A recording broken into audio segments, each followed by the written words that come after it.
Hey, good morning or good evening. Time to get rolling. I'm loving it.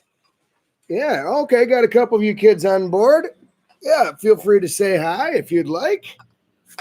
You'll notice it's not quite as sunny as usual out here. Reason being, of course, yeah, the rainy season is starting. Hey, Mr. Schneider. Long dong, man. Good to see you. Well, actually, Travis, I'm really, really, really glad you're here, man, because why choose Vietnam is really the topic for today. Um, you, in particular, Travis, have had a lot of really good things, good effects that have hit your life since being here in Vietnam.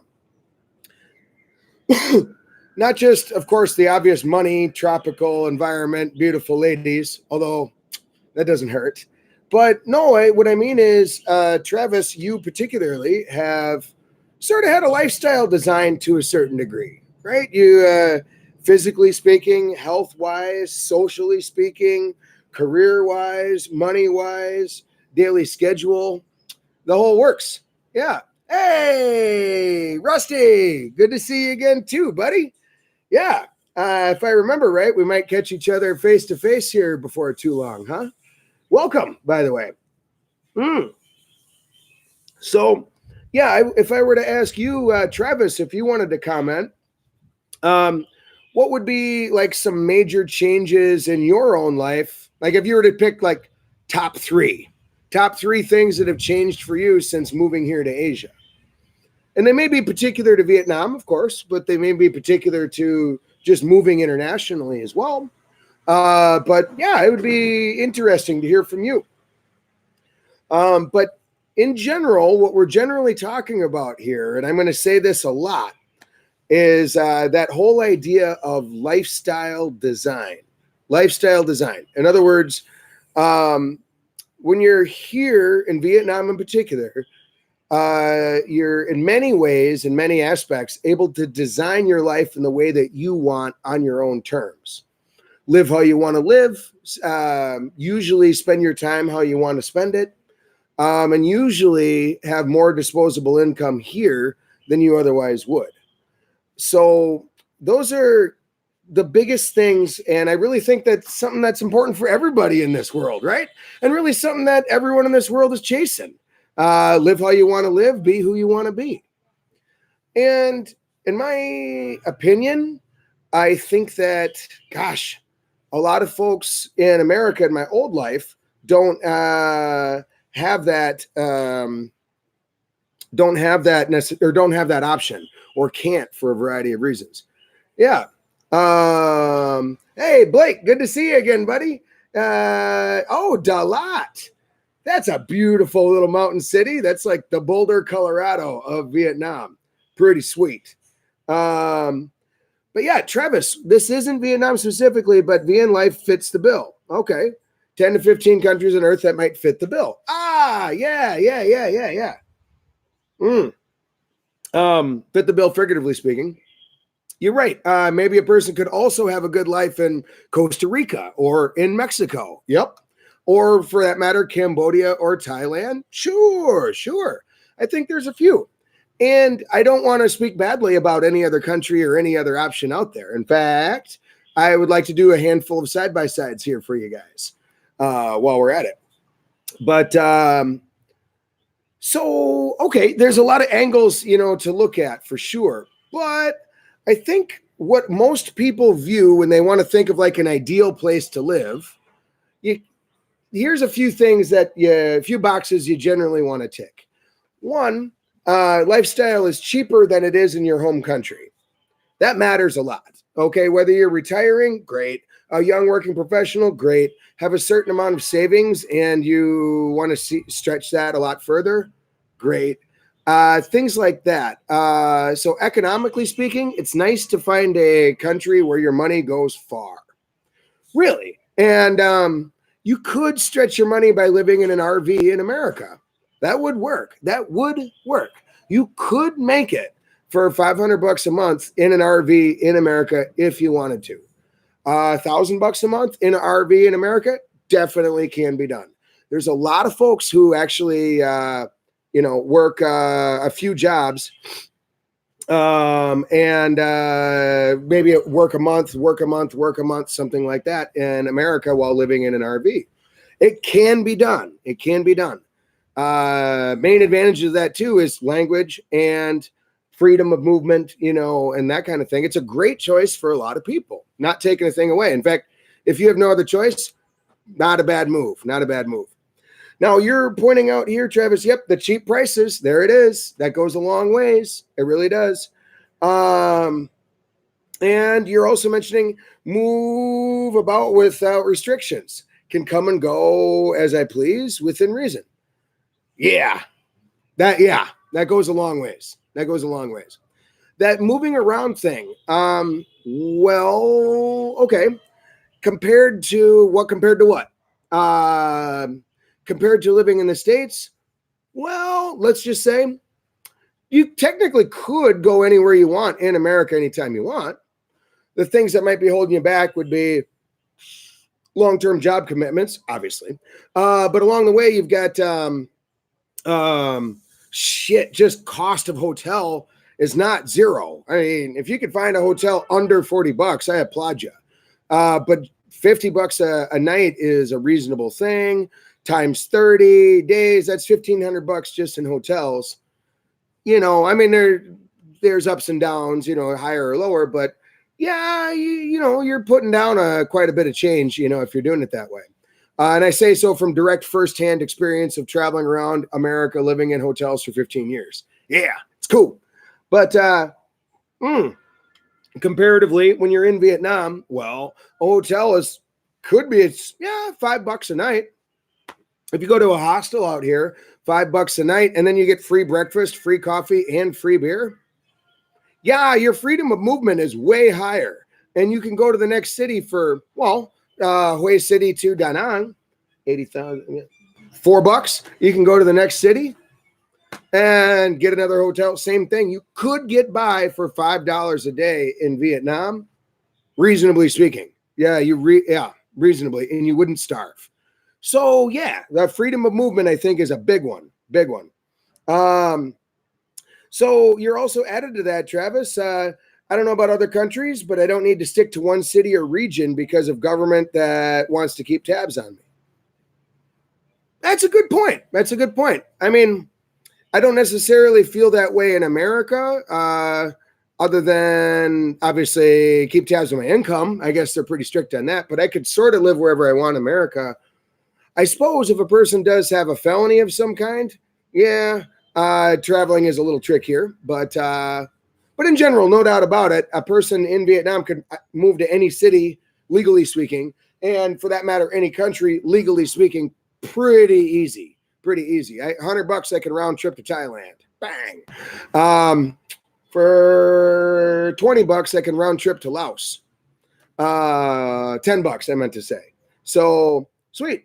Blake, you pointed out hard to find short-term anything other than hotels in the States. Yeah. I mean, most short-term things that you do in the States, like short-term work pays less.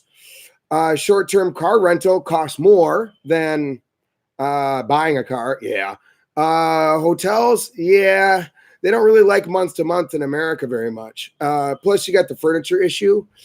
But if you get a month to month pre-furnished place, it's not going to be cheap, So you're right. It is a little bit trickier to retire and move around, out there. In contrast, in Vietnam, homestays, man, you could homestay it up. Average homestay in Vietnam is $7 million a month. So what is that? About $300, 300 American dollars. Yeah, a little more a month, and you could live month to month, pre-furnished, ready to rock, everything included, well, minus food. So yeah, you could reasonably go anywhere you want, any given time, no restrictions, if you play your cards right. So yeah, it's about that lease thing. Good, good. I'm glad you guys pointed that out. And to be fair, I signed a lease at my house, and I'm a lease guy when it comes to renting, long-term housing. But that's reasonable in my case, and I don't feel trapped in that regard. In fact, I feel the opposite. I'm free now, in that regard. With that said, we prepaid for the year, and it's about 200 American dollars a month to live here. So let's say 6 months deep. Yeah, I could just, or 6 months in, I could just walk away and abandon the last 6 months and not really worry that much. What am I out? $1,200 for half a year? I can live with that. So yeah. Blake, my month to month finished at $2,000 USA in Los Angeles. Woo! Okay, that is really, really impressive. I wanted to say $2,000 a month in LA, meaning if you can get cost of living $2,000 a month or less, I am impressed. Whew, I didn't think it was that low. Most people in small towns can't pull it off. Yeah, but yeah, it would last a while on that out here in Vietnam. Oh yeah. You could definitely have housing sorted for a year for $2,000. Absolutely. So again, a lot of these are different, heads of the dragon, faces of the diamond here. But being with a cost of living less, man, it changes everything. It changes everything. The housing questions and the housing issues, in a lot of cases, just disappear.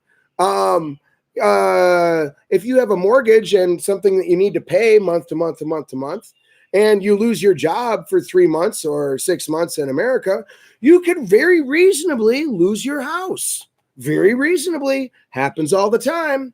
If that were to happen in Vietnam, non-issue.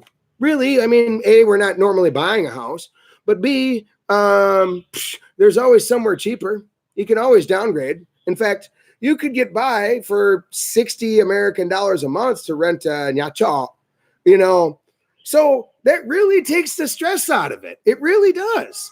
If you can't figure out a way how to cough up $60 a month, $2 a day, you got bigger problems than housing. But anyway, yeah, that because the costs are so low in terms of housing, you're not really, it's not a gun barrel pointing at your head.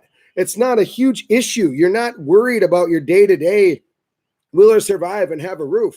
You don't have to have a list of friends to call in case your landlord kicks you out. When housing issue is a non-issue, there's a lot to be said. Speaking of housing, yeah, I was at a friend of mine's place, and granting the fact that they're wealthier, but yeah, they were dropping $24,000 on property taxes on one of their 2 houses. Obviously, if you can afford to pay $24,000 in property taxes, you're not hurting. So it's not a sob story, but damn, huh? So yeah, by the time they're done, they're $30,000 a year in property taxes. So yeah, it's very reasonable to for half the cost of property tax in America on a house that you own and paid for, for half the cost of your property tax, you could be killing it, here in Vietnam. Definitely. And again, I say so from a 1,500 square foot, 3-story monstrosity of a house with a rooftop in a beautiful neighborhood at $200 a month. Yep. $2,400 a year. 25, I suppose, if you factor it all in. Mm-hmm. Why choose Asian? Why choose Vietnam? Why choose third world countries? The cost of living and the housing, my friends, and the housing. And Los Angeles, small apartment for $2,000. Yeah. $2,000. Oh, okay. That wasn't the total cost of living. That was an apartment. Got it. Wasn't total cost of living, just housing. Okay, got it. That sounds reasonable. Okay, that sounds reasonable. And thank you. Thank you, Blake, because I don't have any perspective in California. So that helps a lot. And that's your year in Vietnam. There's plenty of places that are only $4 million a month, here in Vietnam. And while we're on the topic, Travis, you're living not in homestays, not rented apartments, but rather hotels It'd be nice if you could quote in American dollars how much you pay for a month in a hotel, and obviously let us know if you're if you're comfortable, and you know what that's like for you. But yeah, for how many people in America is their stress related to finding a roof over their head and housing? You know, how many people? It's more than 10%, probably, I would think. I don't know for sure. When I'm watching that TV show, If You Can't Pay, We Take It Away. It's a British show, by the way. It's a staggering show and a sobering show. They talk about how many millions of people in England are squatting, which means like, an abandoned building of some kind, and a bunch of people just sort of move in for 1 month to a year, move their shit in, put their little mattress down. Yep. And in this show, they're all getting kicked out in some cases. Yep. Japan folks are, okay, Blake. Total cost of living for me, correction, was $55,000 a year in the United States. Yeah, I would believe that's about right. So I mean, gosh darn, you might have to pull in a good 70 grand, at least, maybe 80 grand to have after tax to have 55. So I mean, it can be done, but by golly, yeah, that's a pretty staggering and sobering amount. Travis, I'm renting what's basically an efficiency studio apartment, shared kitchen, $132 a month. Boom. Now that's ridiculous in America. That's ridiculous. A lot of cities, that's one night in a hotel. In a lot of cities. Welcome to Chicago, But no, thank you for perspective, gentlemen. That really helps out. So, what else does this cheap prices and money thing really equate to? Well, in my mind, money is freedom. What I mean by that is, hey, I was earning a certain amount of money in America and then I have a certain amount of expenses. And I was a traveling salesman. So that means I can effectively earn as much as I want. The more I work, the more I earn. So let's just say I'm shooting for $5,000 a month. Well, I could maybe get out there for 2 weeks, 2.5 weeks and make $5,000. Now I can decide, do I keep at it for the rest of the month and effectively work 30 days out of 30 days of the month? Or do I F off and enjoy it for 10 days a month or whatever? The more money I make, the more successful I am, the more days off that I have to go out, and really enjoy it. So it's a very, very, very, very real thing. Money and freedom, combination. If I were to, let's just say, have $100,000 piled up, well, I know in my own mind that would, let's say, last 2 years in America. Let's just say something like that. So money is freedom. Money is freedom. Looking at it that way, if cost of living is, in my own case, it's about $800 a month. I put a link to it in the top where I broke it down piece by piece. You're welcome to check that out for yourself. That may not be your number, but that's mine. Well, all of a sudden, that same $100,000 buys like a decade of freedom. Money is freedom. So if I was living in a rather expensive place, such as Key West, Florida, $100,000 is 1 year of freedom. So, yeah, how much freedom can you buy? When I say freedom, I mean not worried about paying any bills, not worried about where your money's coming from, not worried about your roof over your head, doing something that acquires you no personal money and has no financial gain of any kind, yet you're able to have the lifestyle that you want. Well, hell, that's what I mean by freedom. You can kind of live where you want, do what you want, and not have to worry. So yes, by moving to a third world country, if you will, it buys freedom, a hell of a lot of freedom, a hell of a lot. And Blake, money is a vicious cycle in the U.S., though. More I work, more stress resulted, the more I spent. Classic. In particular, I hear this a lot. If you have a really high stress job, you tend to sit at the bar for an extra couple, tend to order a pizza, tend to treat yourself, if you will. tend to take a slightly more extravagant vacation because you need it. No doubt about it. No doubt about it. But let's go there. In my own case, if I'm okay, food and beer, I got to go there because when food, beer, coffee, and smoothies are negligibly cheap, meaning if I ordered 100 of them, I wouldn't really become poorer.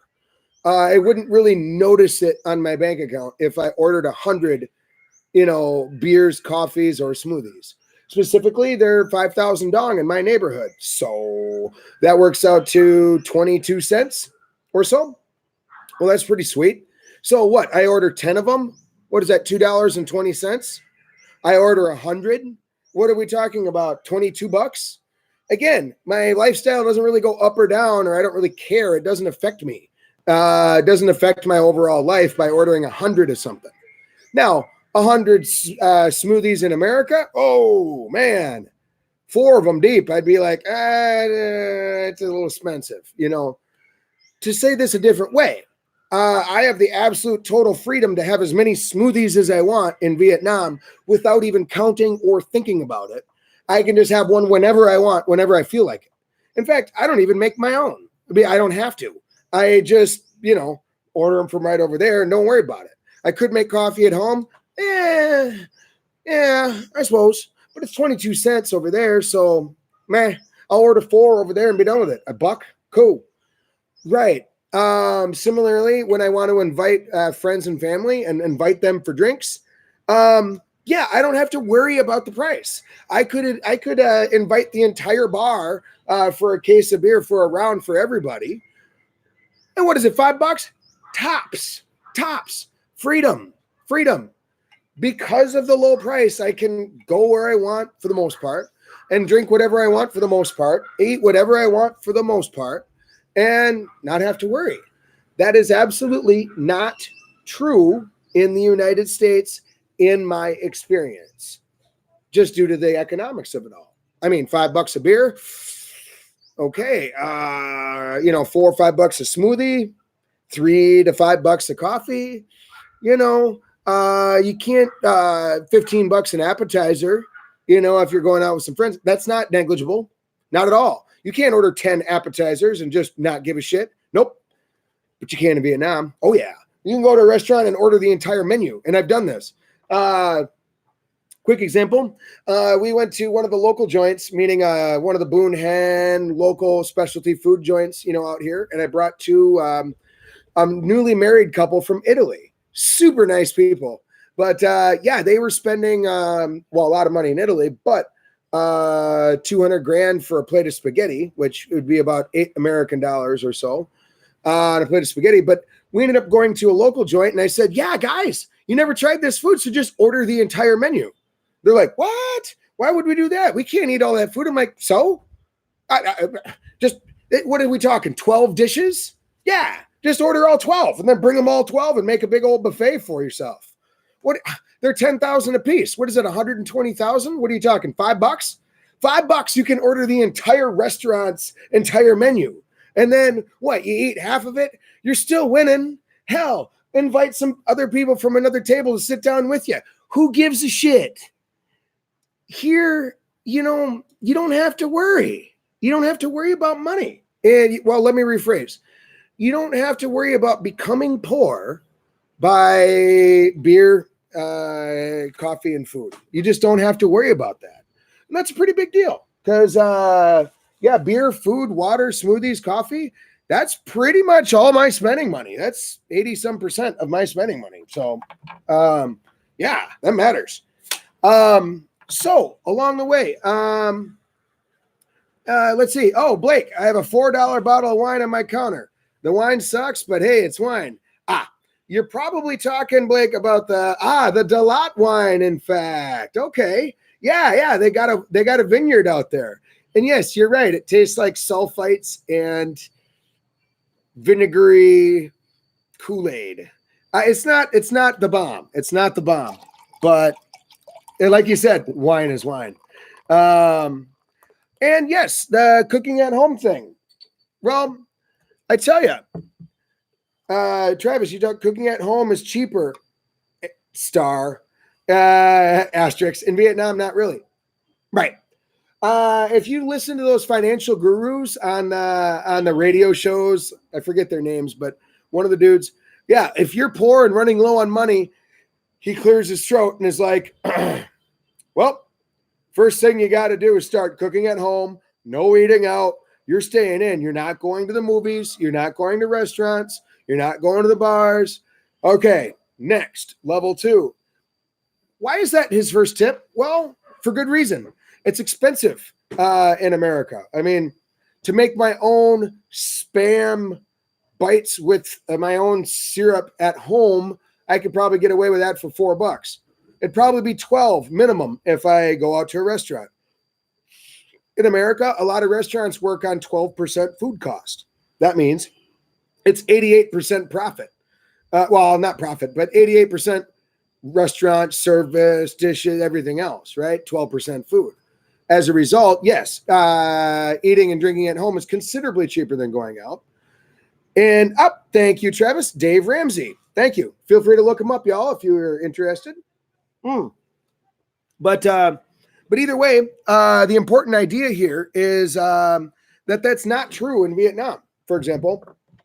Well, I can go right down the street here and I can get soy, which would be the sticky rice, with some sausage, with some fried up beef on it, and with 2 eggs made into an omelet, with some pate and some peanut sauce and all this and that for 10,000. That means for 44 cents, bunk, I get my breakfast platter, woo-wee, carb and protein platter. It's amazing. I cannot make that for that price at home. I can't do it. Literally, I could not buy the food, bring it home, store it, then ultimately prepare it for cheaper than 44 cents. I couldn't do it. Literally, it is cheaper to not cook. It is literally cheaper to just walk over there and have someone cook it for me. Yeah, it's woohoo. Yeah. So of course, when I was in America with my wife over this last summer, yeah, we only went out to eat like once a week, and that was a China buffet to get her Asian fix. Other than that, we had to eat at home. Flip that, once we get to Vietnam, it's cheaper to go out to eat. If I have a bunch extra money, well, yeah, it would cost more for me to cook at home. I do sometimes, but it's better be a specialty dish I can't buy anywhere else. So, Blake, dinner out when I did it was generally 20 to $25 with a beer, which is why I don't do it often. Started cooking a bit here initially, but don't bother now. I imagine you're referring to started cooking here in Vietnam, but don't bother now. Right. So yeah, let's toss that on the pile of benefits here in Vietnam. It kind of goes back to the lifestyle design, goes back to the money thing, but cooking is totally optional. It's not a financial necessity. In America, if you're tight on money in any way, shape, or form, cooking at home is a financial necessity. But here, it's not. That just disappears. It's gone completely. Shit. And while we're on the, Travis, buying all the ingredients I need to cook, $270,000. Right. But to just buy the food outright is 20. Skip to the end, or maybe your numbers eating all day at local places. Yeah, 120. Yeah, it depends on. Yeah, it could be triple that. It could be half that. It depends on where you're looking. But yeah, okay, that's kind of a nice ballpark, though, Travis. Thank you from your own experience. Yes, cheese and rice. Now, on that note, too, when we're talking about food and eating out and so forth, this whole idea is partially true in a lot of other countries and a lot of other places. China would be a good example. Taiwan would be a good example where food is just shockingly cheap by comparison, or compared to the rest of things in life. I would say Thailand is pretty cheap if you play your cards right. So that's a pretty cool thing. And along the way, there's other places like, let's say, Ecuador or Costa Rica and Mexico. And a lot of times you can get by for pretty cheap out there, especially street tacos, eating like a local and so forth. Similar idea. You could probably eat street tacos in Mexico for cheaper than it would cost for you to make them at home, in a good way. So let's see, Blake, spending $20,000 in a market for dinner last night, and that was probably too much. Yeah, well, that's fair. That's fair. We're getting pretty picky and splitting hairs if you're trying to get cheaper than that. Is it doable? Yeah. Oh yeah. But meh. I'm cool with dropping. I'm cool with dropping 20K. If the food's good, which it is. Let's face it. I did want to be clear though. In my own experience, I have lived in Peru. Not traveled to a lot of countries, but lived in Peru, lived in Thailand, lived in Taiwan. Lived in, of course, in Vietnam. I lived in Mexico, and of course, lived in the United States. Here's what I can say. Far and away, yes, I'm biased. Vietnamese food is the best, overall, the best on earth in my own experience that I've ever run across by the time you're done. What that means is when you factor in the raw variety, you factor in the health aspects, you factor in the ease of buying it from everywhere. Yeah. You factor in the vegetables, the balancedness of it all, the freshness of it all, and, the cost. Yeah. If you measure quality of food by those ingredients or from those angles, Vietnam easily wins. Easily wins. Now, a comparable country would be Taiwan. What I mean is, I lived in Taipei City, Taiwan. The food there, and I went there before Vietnam. The food there was banging. Yeah, they serve it all, and you could eat a different meal every day of your life for the rest of your life, and will die before you try all the foods of Taiwan. That's pretty amazing. Now, let me contrast this with going to Mexico. Do they have a variety of foods in Mexico? Yes, but not as much. As soon as you go to one of the main taco stands, okay, and then you go to a tapas bar, okay, try out a few of their, calzone kind of street foodie things, okay, mole, which they have, which has spicy chocolate, fun fact. Pretty good stuff. I mean, sure, carne asada, they have a few different types of beef, sure. You pretty much got 80-90% of it. It's a rare day you're going to get surprised after that. If you go to Mexico and after a month, you saw it all. Yeah, reasonably speaking, you saw it all. It doesn't get more varied than that. Okay, that absolutely is not true in Vietnam. If you were here for 5 years, I could take you out and show you some new shit. Okay, for sure, guaranteed. In fact, my wife, who is a foodie, a food lover, a food connoisseur, a at-home cook, a taste the world kind of woman, barely put a dent in Vietnam, and she's lived here her whole life. It is a galaxy. It is a galaxy of options. Like mushrooms alone, an average person on the street, a Vietnamese person on the street, could name you 50 mushroom types right off the top of his or her head, right there. Mushrooms alone are a galaxy of thousands of types. If you imagine like morel mushrooms in America is like that special mushroom you go hunting for in the forest. Super delicious, by the way. Super awesome, super fun. If you imagine morel mushrooms is our one special wild mushroom in America, in Vietnam they have hundreds like that only grow certain time of the year, certain mountainside, certain city, certain province, certain place, certain conditions. Maybe one type of mushroom only grows once every 5 years in the wild. Yep. Mushrooms alone is such a huge world. You could be there just in the mushroom world for life. As a vegetarian eater alone, you could just different meal a day for the rest of your life in Vietnam. So the variety is absolutely astonishing. It's astonishing. And now, to be fair, that's not for everybody. meaning, like you said, Long Dong, you like a lot of it, but maybe not all of it. Fair enough. I'm a foodie. I like every single thing I've ever tried here in Vietnam across the board. But yeah, in terms of variety, Vietnam wins big time, big time. Now, to be fair, you will also find a wide variety if you go to a place like India, mostly because India is not one country. It's actually a mixture of like 300 separate countries, languages, nations, and peoples, kind of all rolled into one. As a result, every city and area you go to could have potentially up to 300 distinct cultures and food origins kind of all mixed together. So, to be fair, Vietnam's not the only place that has a wide variety of food on Earth. But man, it goes a long ways. It goes a very long ways. Now, if you were to compare, let's say, Vietnam with, let's just say, Colombia, I bring up Colombia because my friends actually went there to Colombia.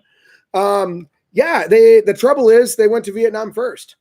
They saw the galaxy of food options, the freshness of everything, the raw variety of like vegetables and fried vegetables and mixes and seafoods and everything. When they went to Colombia, when comparing to Vietnam, they were like, oof, there's no vegetables anywhere. I haven't had a single salad in 2 weeks.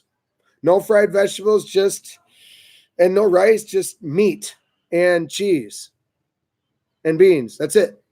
It's like a protein punch, so be it. But there's a lot of people that find themselves disappointed when they're in a country that doesn't have the whole wide variety. So anyway, bottom line, apparently according to reports, everyone there is huge because everything is meat and cheese. I think what you mean, Travis, is the percent of people who are obese in America, or percent of people who are obese in Colombia, is higher than the percent of people who are obese in Vietnam. I think you're right about that. Mostly because Vietnam's obesity rate is less than 1%. Look it up. So yeah, pretty much every other country on Earth, their obesity rate is higher. Oh yeah, and it's not random. It's not necessarily all genetics, quality of the food. So yeah, anyway, the food, that's a big one. Liking cheese and wine is a limiting factor on this side of the world, though. Yes.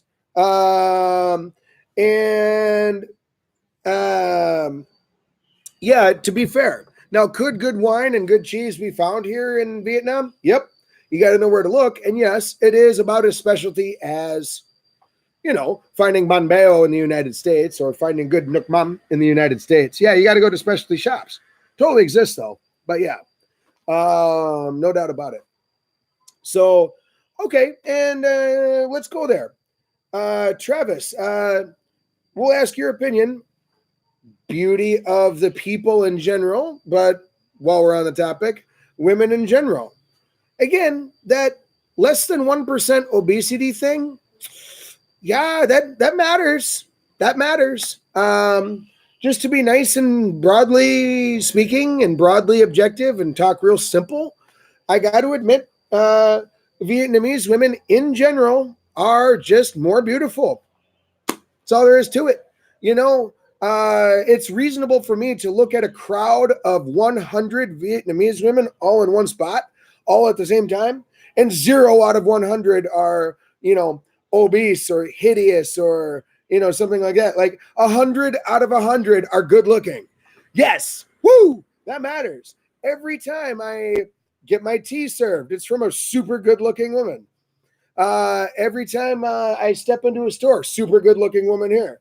I go out walking down my street, good looking girl, good looking girl, good looking girl, good looking. Yeah. Oh yeah. Totally a thing. Yeah. And it's reasonable that everyone I see all day long, I see nothing but extremely beautiful, hot models walking around all day long, every day. It is a fact. It is a fact. You don't have to search for it. Having a beauty competition out here is just kind of, they got them, of course. And yes, Vietnam wins a lot. Oh yeah, Miss Universe won by a gal from Vietnam. Oh yeah, look it up. I forget her name. Yep, my wife included. She is biologically incapable of aging and biologically incapable of getting fat. You know, she is just permanently beautiful. Yeah, it's so Travis, it's an acquired taste for sure. But if you like booty and boobs only, you're going to be disappointed. However, Vietnamese women are feminine and cute, pretty. Fair enough. We got to always leave room on everything we say. You know, it's a matter of preference. You know, but in general, I got to say that in general, people are healthier here. It's I don't think I don't recall ever meeting a Vietnamese woman who has, like, let's say, a really lazy lifestyle that likes a lot of fast food. Nope. That likes to drink sodas left and right and all day long. Not really. Nope. That sits and eats junk food. Nope. In fact, it's a rare day I even meet a woman that likes to drink at all. You know, let alone smoke, let alone whatever else. So that matters. It adds up, you know. So what I mean is, it's very reasonable to you know, look at a group of gals, and there aren't very many lazy trolls. You know, they just tend to be really healthy, and that shows. You know, I could put it that way. Tend to be super smiley, tend to be feminine, as you put it. Sure. Um, okay, Travis. When I see a fat Vietnamese woman, I'm surprised every time. And yeah, me too. It's a rare day. It's a rare day. Maybe like once a month, I think. Maybe I might see one out of thousands. Yeah, that matters. That really, really, really matters. You know, to some people. But anyway, big bottom line is the people are beautiful. You know, they really, really are. The men and the women are beautiful. And while we're on the topic, we need to add this word right in here. Okay. Here, and I don't think I have UniKey on. Let me see if I can turn it on. Oh, we might get lucky. Okay, that's how you type it in UniKey, but UniKey hates me. Yeah, but it's Suong, Suong, Suong, Suong. Now, this is an interesting word. We don't really have this word in English, but I'll do my best to explain it right here, right now. Shuang, shuang. What that means is like the spirit of friendliness that everyone has. Two strangers see each other on the streets, and one stranger invites the other stranger to sit down and be friends with them immediately with a big smile, invitation, handshake. Join us for some food, my friend. Sinmai. Have a drink with me, my friend. Sinmai. Shuang, that spirit of friendliness. And maybe you'd find this at like an Oktoberfest party somewhere. Hello, we're all buddies. We're all family here together today. Like that. But it also means like that generosity shown towards other people, including strangers. That generosity and family aspect that everyone has. The Spanish way of saying it, mi casa, tu casa. It'd be kind of like that, would be shuang. But you could also say, hey, I don't have a lot of money. I'm not a rich man, but I will give you anything that I've got. I will still have a pleasant smile and still share with you everything that I possibly can, including chickens. Shuang, shuang. So it's that general spirit of friendliness, generosity, sharing, and community. It's awesome. And it also means like able to have fun instantly with a new person and feel like you've been friends for life. Shuang, shuang, shuang. So in Vietnam, people pride themselves because they are very, very, very shuang. So yes, it's very true that in my neighborhood out here, I could walk around with zero money, with no money of any kind, no agenda of any kind. I could just walk normally with a big old smile and wave to everybody. Inevitably, within minutes, I'd get invited down by somebody. Hey, Sinmai, Undi, hey, Andy, hey, Tanyi. What's your name, buddy? Come on, be my friend. Sit and have a beer with me. Every day, everywhere I go, every city, everywhere in the country is Suong, Suong, Suong, Suong Qua.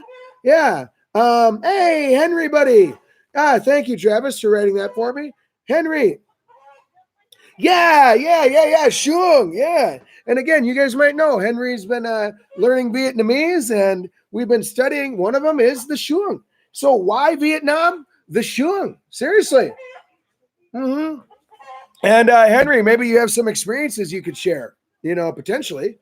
Number one, yeah. And I got to admit, for me personally, the Suong is probably my number one reason, in Vietnam. That's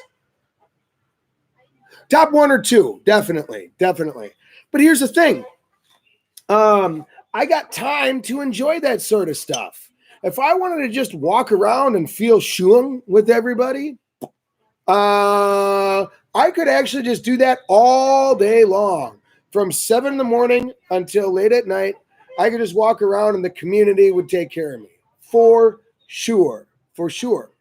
And I mean, similarly, there's like old people. They may not have like a retirement plan or a retirement pension per se here in Vietnam. However, because of the Suong of Vietnam, if you're an old guy just walking around and you make half an effort to sell a lottery ticket or a toothbrush, people will just, hey, Grandpa, come on over. Here's a little money, Grandpa. Here's just 10,000. Here's 40 cents, Hey, just go buy yourself some food, Grandpa. Yeah. It's like that all the time, everywhere. Yeah. The invitations from people is just ridiculous. It's very reasonable for me to sit down at a table here in Vietnam, never knowing a soul, sit right down, and within minutes, shaking hands with everyone, taking beers with everyone, ordering appetizers with everyone, sharing all the food, Suong. And then one of the guys invites me to his son's wedding, which is tomorrow. Yeah, totally reasonable. Completely reasonable situation. Yep. Suong. Yep. In my experience, that happens less in America by a factor of 50, maybe by a factor of 100. That happens way less in America. Nothing against America, but yeah, it's a thing. So yeah, Henry, if you show them kindness, they'll most likely show it back pretty easily. Yep. If you show them a smile, they'll show you a smile. You clink a drink with them, they'll clink a drink with you. Yep. And hell yeah, most experience I had in Vietnam would never happen here. Right. In fact, a lot of people who come to Vietnam they're so used to the quote, American way of thinking or American way of living, American culture, which doesn't have this Suong idea so much. They're used to that, so they don't even know that it exists here in Vietnam because they never tried it. They've never just randomly walked down the street full of Vietnamese people and experienced it before because they just assume like, oh, I don't know any of those fools. They don't know me, blah. Right, the Suong, So yes, I enjoy bringing people around in my neighborhood or any neighborhood and showing them the Suong. So yes, certainly, Blake, when you find yourself out here, that'll be one of the first things I show you, buddy. So anyway, and Rusty as well, of course. But anyway, okay, right. Probably depends on location. That happens 0 in LA. Right. Isn't that beautiful? So DC area, pretty much the same. What happened? Yeah. And Blake, if it does, I don't think I want to respond. Probably why I'm oddly uncomfortable with it here at the moment. Right. It's kind of out of your normal way of thinking and normal world, right? Normal programming, normal way of life. But here, that happens every day, all the time. In fact, I have so much Suong in Vietnam here, I have to say no. Like, I was biking to downtown yesterday, and I got about 100 yards down the road here. Hey, stop. Hey, guys. Nope, just two guys eating food. Sinjas and mine.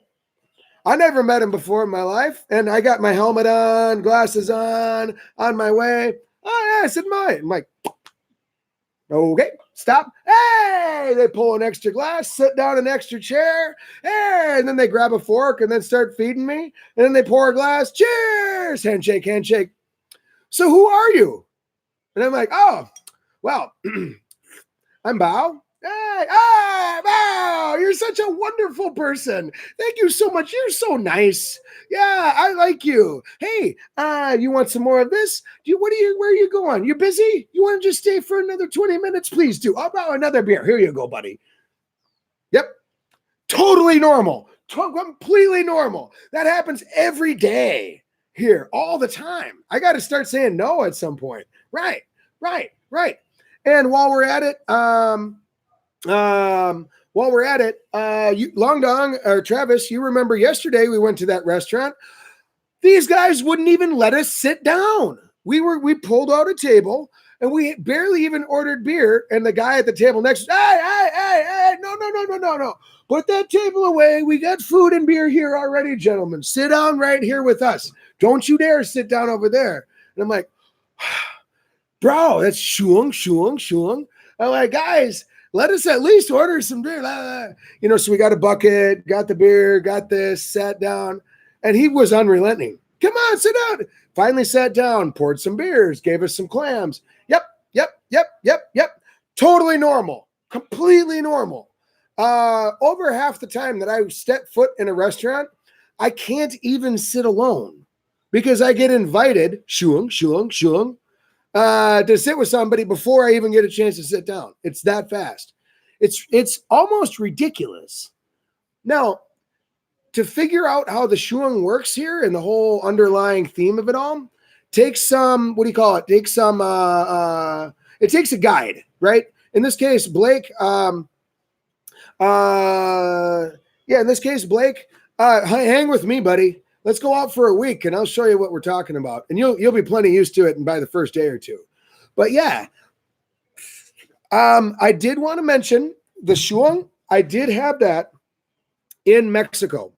One of the reasons I wanted to choose Mexico and live in Mexico was that the people in Mexico are so goddamn friendly and so mi casa su casa about everything, and just so festive and laughy and inviting and family that, yeah, I loved it. And I wanted to be part of the Mexican community. And when you're friends with one person, hey, come to my house anytime you want. Come with me tomorrow. I want to be your friend. Yeah. Mexico definitely has that. So Mexico compared to the United States, I would say Mexico has a hell of a lot more Suong and way more open invitations and stuff like that, than America by a long shot. But Vietnam is another 10 times more than Mexico. It's almost ridiculous. So anyway, the Suong of the people and the friendliness of the people is a major reason for wanting to live here in Vietnam. While we're on the topic, the social network effect that we have going on here in Vietnam is absolutely amazing. Okay. Now,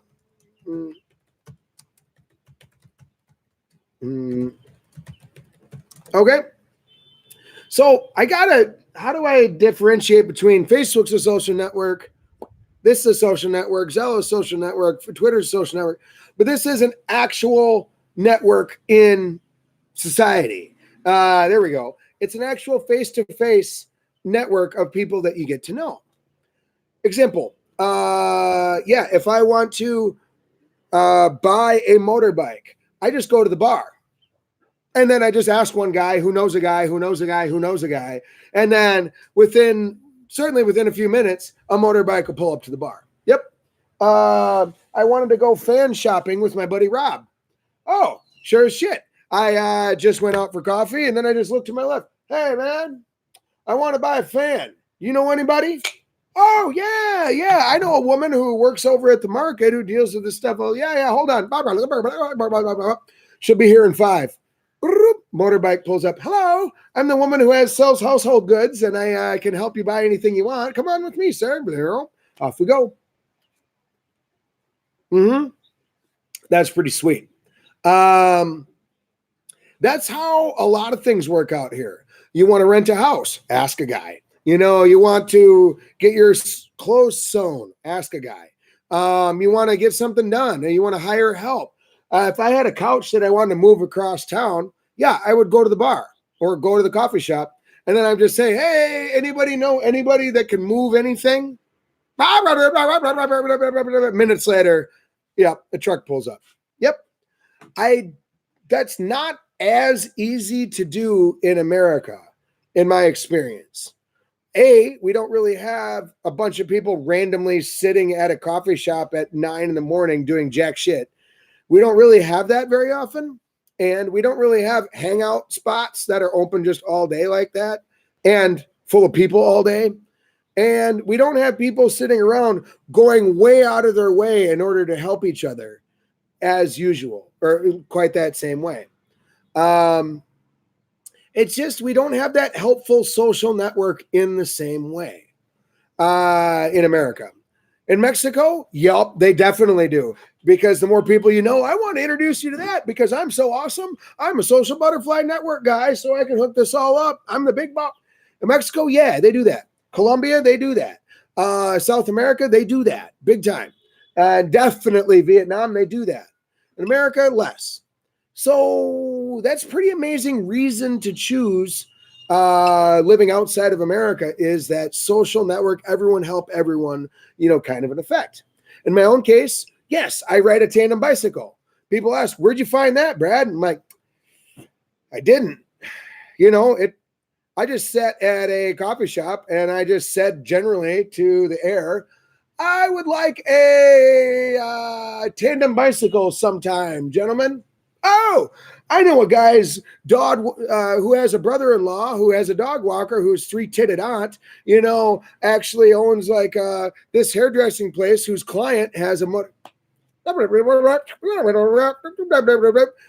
it's pulling up in 5 minutes, Brad. Yep. Broken ass bike pulls up. Yep. The real world social network in Vietnam. Again, that exists in America, but it would be ridiculous in America for me to show up at a coffee shop at, let's say, 9 a.m. and then just vaguely say to the air, my dream is to have a tandem bike. And then another patron in America, another American patron sitting there overheard my statement, then decide to stand up and go out of his way to help me out, which would be a 4 phone call, leap this guy to this guy to this guy to this gal, make all the phone calls on my behalf, and then hook it all up, go over to that guy's house, pick it up personally, and then bring it all the way back to the coffee shop for me to look at, and then ultimately transact it on my and that dude's behalf. I would not expect a random guy in America to randomly do that for me. Okay, that would be highly unusual and highly almost ridiculous. But in Vietnam, it's just another day. That's how they roll. Mm-hmm. Your whole life's like that all day, every day. Yep, everyone's like that. Suong. Yeah, so it's beautiful once you plug into it, sort of like Avatar, once you can kind of plug into the tree of life. You're connected to the whole society. That's how they roll. So anyway, given that, I wanted to move on to a little different topic here. Okay, in America, coffee shops are literally just to get coffee to go, or if you do stay, it's to bury your face in your computer. Right. I don't often hear about, what do you call it? Yeah, I don't normally consider a coffee place as a social hangout for all people to meet all people kind of thing.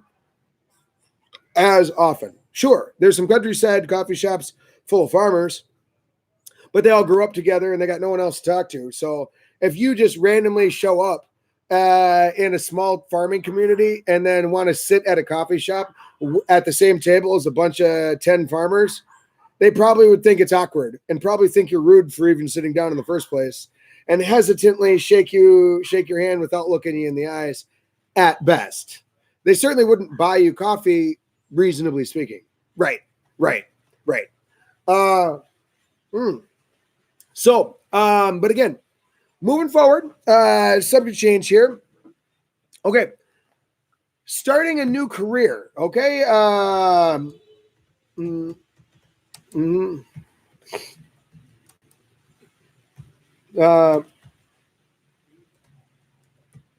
Okay. Starting a new career or otherwise becoming a digital nomad or otherwise suitcase entrepreneur would be another word for it. Working and traveling, whatever you want to call it. But ultimately starting a new career. I did want to say in general, while we're on this topic, Sam and I made a video to this effect, and here's the link for it, where we actually talk about Vietnam as being a chance to start a new career. Yeah, and it's worth checking out, I think. But anyway, here's some main key points. Number one, starting a business, well, cost of living, we got to remember that. Number one, cost of living. If you try to start a new business in America, and I say this from my own perspective, I tried to start a digital online business career change of some kind. But the problem is I've got to have minimum $3,000 a month to survive, frankly. Let's just say $3,000 a month minimum to survive. So if I want to start a new career, I want to become a YouTuber, I want to, go back to school or start a new business of some kind. Well, the downside is I got to be generating $3,000 a month by the first month. I can't start a new business and then just, 6 months in before I turn a profit. To be honest, no, that's not reasonable. No, sir. I don't have that kind of time. So in order for me to have a 6-month runway into making money on a new business, digital or otherwise, I would need at least 18 grand just in living expenses, just to handle that first 6-month runway, only if it's 6 months. And after that, I better be pulling in some sick cash, man.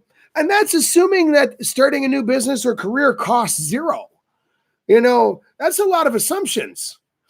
No, in other words, to be your own boss, your own digital entrepreneur, or even start a multi-level marketing or one-to-one based business, direct marketing business, online business, starting a blog, starting whatever you want to do is harder to do in the United States, not because the United States is lack of opportunity.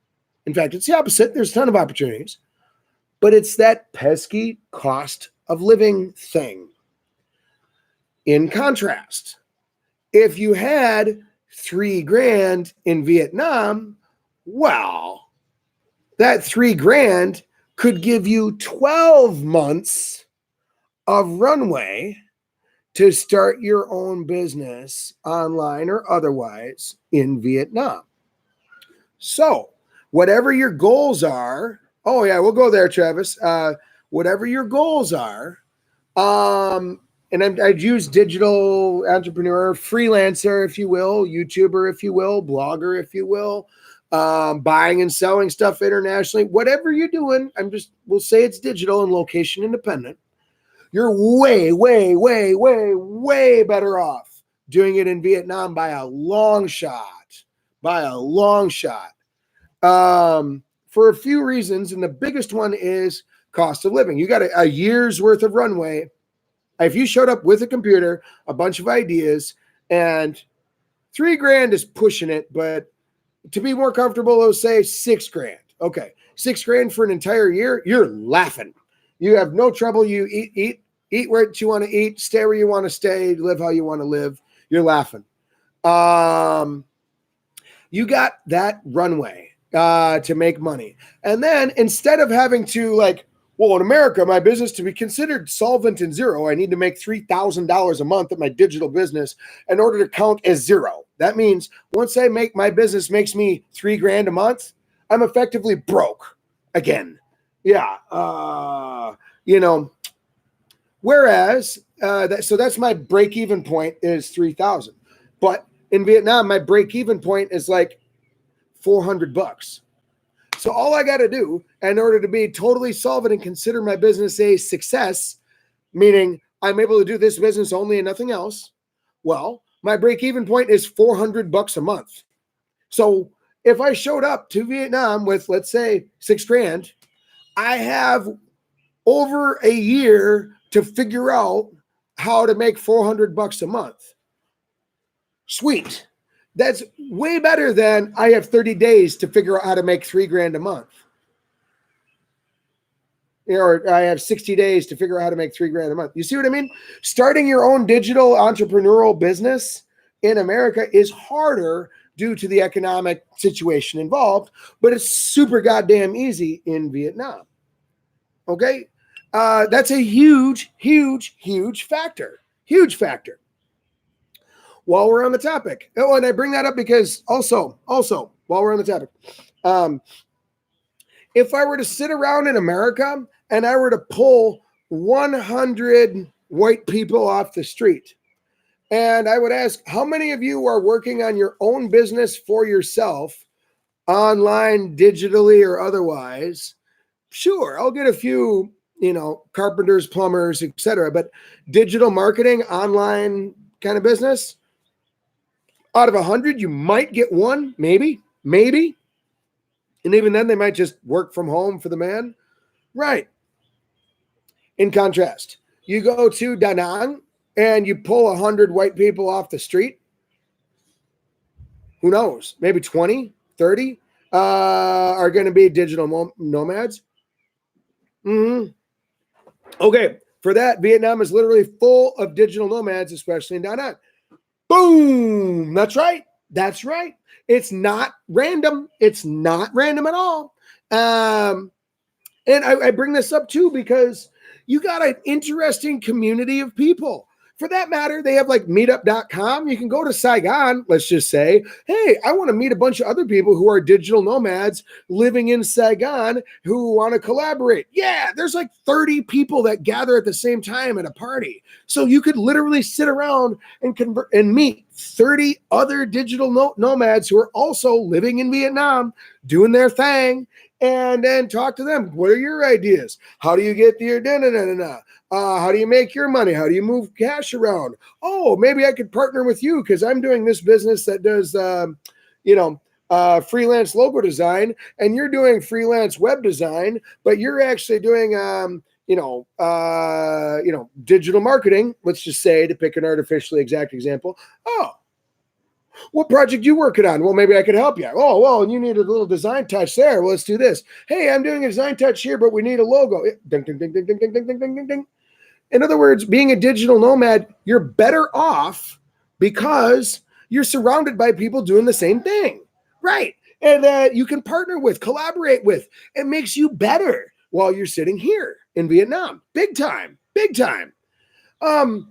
If you're in America, odds are, and you're real, actual, next to me, look him in the eyes kind of thing, you don't really have other digital nomads you could reasonably hang out with and collaborate with. In fact, a lot of people might think your lifestyle is pretty weird because to be a digital nomad in America is kind of weird.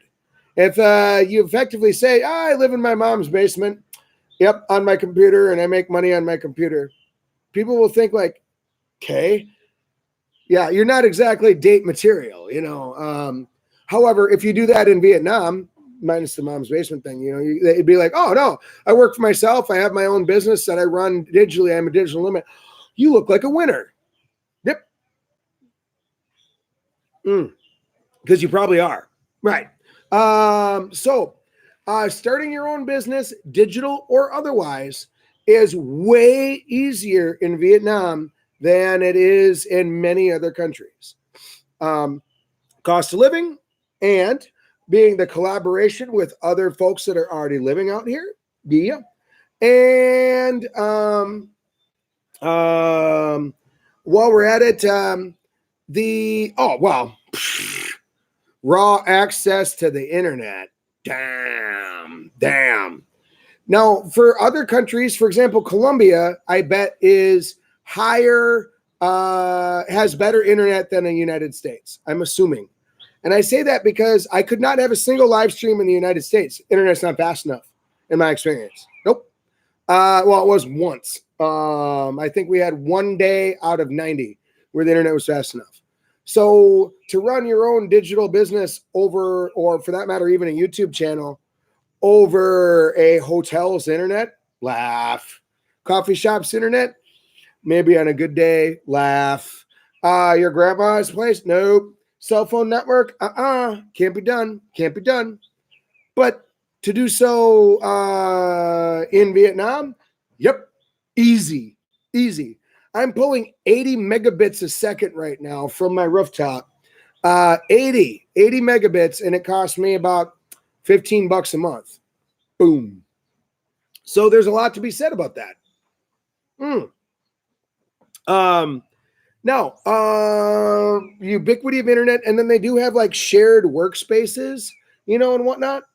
I realize that there's some companies out there that are called like, what is that funny one? WeWork, I think it's called, which is just an absolute facepalm in my opinion, but whatever. Effectively, they're places that rent out entire buildings and then day by day rent out spaces for collaboration projects, etc.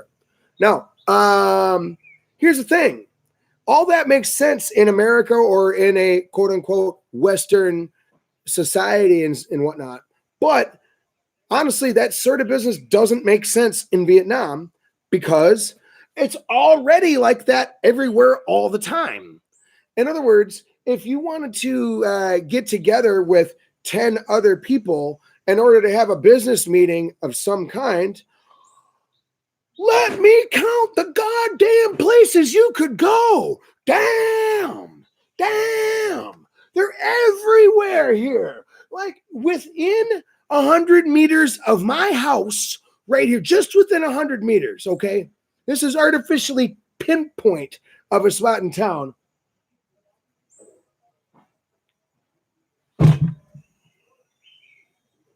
Three places for sure. You could have a meeting with 20 people, no problem.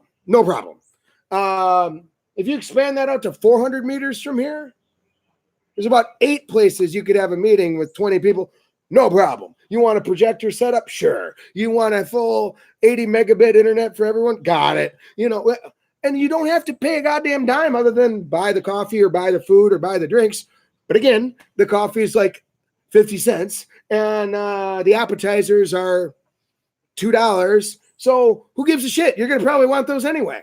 So effectively, it's free. So the idea of like WeWork wouldn't work in Vietnam because they got that kind of shit everywhere here and it's free. Yeah. In other words, to be collaborative and to work together and find locations and have a solid internet, have the infrastructure that you would otherwise need in order to make a new business and or digital lifestyle and or collaboration effect, all this kind of thing happen is easy in Vietnam. Super easy. It does not get easier. And in America, in contrast, would be way more expensive, way more difficult to pull off. The bar for success is way higher, and you have less time to be able to try to pull it off, less support, less good internet, and less geographical locations that you could actually hang out at. So I'm just comparing those two side by side for now, but that's very, very, very real. So yeah, for these kind of folks in this kind of world, this is a very, very important idea. Now, while we're on the topic, that LLC and taxes and stuff like that going on. Yeah, it is very true that in most Western, I got to air quote, Western countries, America, I'll just say it that way, nice and simple. Starting a business in America, starting a business in Vietnam.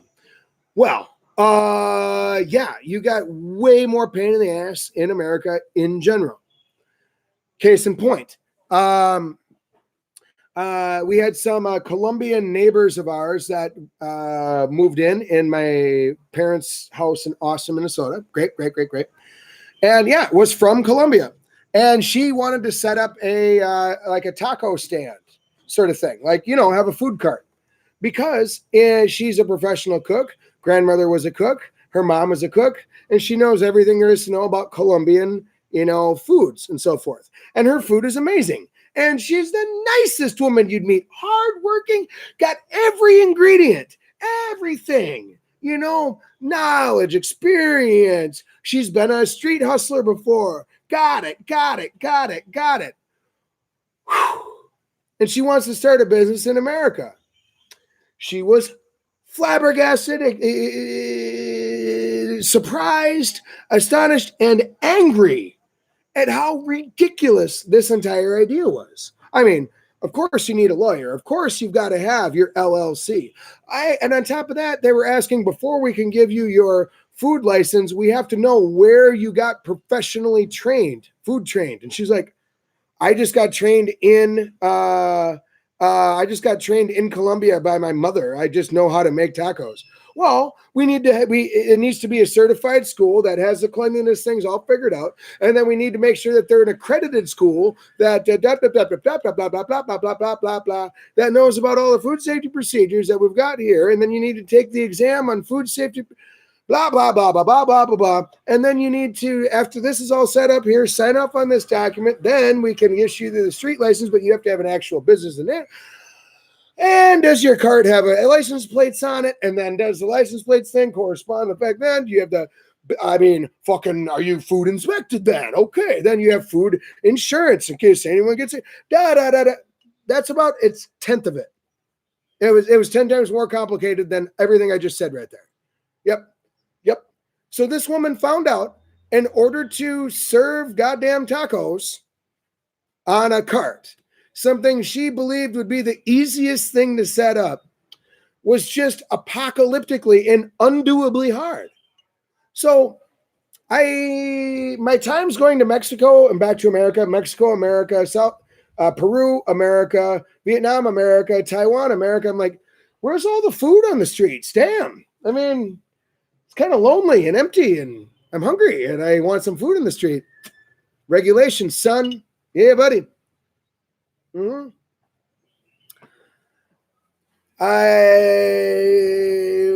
Okay, that's one micro example, but in general, we can all agree that the regulations that they have in America for starting a business is often way more difficult than it is in other countries.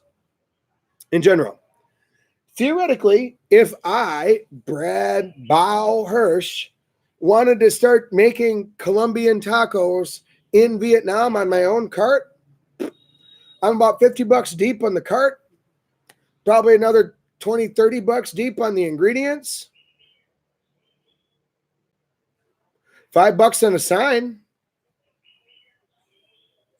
I could start tomorrow. Done. Bang. Off I go.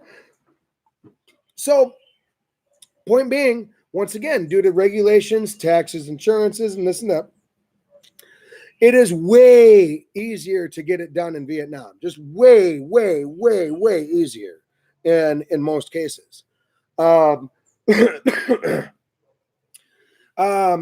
Okay, construction and electricity. Yes, sometimes I help out my friends, such as, hey, I'll replace your fluorescent bulbs with LED bulbs. Well, I'm not a certified electrician. However, I can bang out that job without too much trouble at all. So I show up at their house with my clips and tools and tape and shit, and I'll actually bust out their outlet, snip this, put this in here, install a new outlet, install a new light, install LED light stripping, and then flip the, yep. Shake hands. They'll pay me whatever they want to pay me, call it a day, and I walk out. In America, that would be illegal for like 9 reasons. Yep. Absolutely. I mean, housing inspections. Am I considered a appropriate electric? Blah, blah, blah, blah, blah, blah, blah, blah, blah. Did I pay workman's comp to the people I hired? So that would be impossible to do in America, believe it or not. But I can do it in Vietnam, no problem. So there is a lot of blue collar people who choose to come to Vietnam and choose to start a business and or work for another company in Vietnam because their skills are able to be used and they're not bogged down by the other 90% of bullshit ass legal stress. Counts as a win. My Uncle Dave, who I spoke with recently, he does flooring. And he's like, the work I love, the floors I love, the finished job I love, hanging out with the customers and shaking their hands afterwards. I love meeting them. I love. What I don't love is, you guessed it, workman's comp, and then scheduling, and then what about all the taxes we got to pay, and then what about what about the insurances on all these tools, following all the OSHA regulations? The sign's got to be posted over here. Minimum wage went up. Oh, you got to figure that in. Yeah, the 80% of his stress is all having to do with the legal bullshit.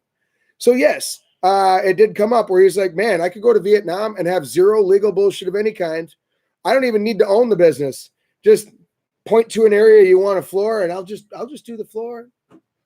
Do. It's going to be amazing, nicer than anyone's ever seen. And then after that, my phone never rings. And I go home. Right. You can start a business, blue collar, digital nomad, or otherwise, food related or otherwise, easily in Vietnam because you don't have the red goddamn tape. You don't have the bullshit. Okay. I don't want to argue that America should change its policies in any way. America can do what they want to do. Are the food regulations a good idea? Yes. Is food insurance a good idea? Yes. Okay. Paying taxes, is that a good idea? Yes. Making sure that food is safe, is that a good idea? Yes. FDA, yes. I'm behind all of these ideas. Okay. I'm not anti-American. I'm totally cool with it, and I have no opinions on what they should do or shouldn't. But I don't give a shit because they can do whatever they want to do. I could just come to Vietnam and not worry about it, right? Instead of changing Americans' ideas, no, you'll never win. Just go to Vietnam and don't worry about it. Boom.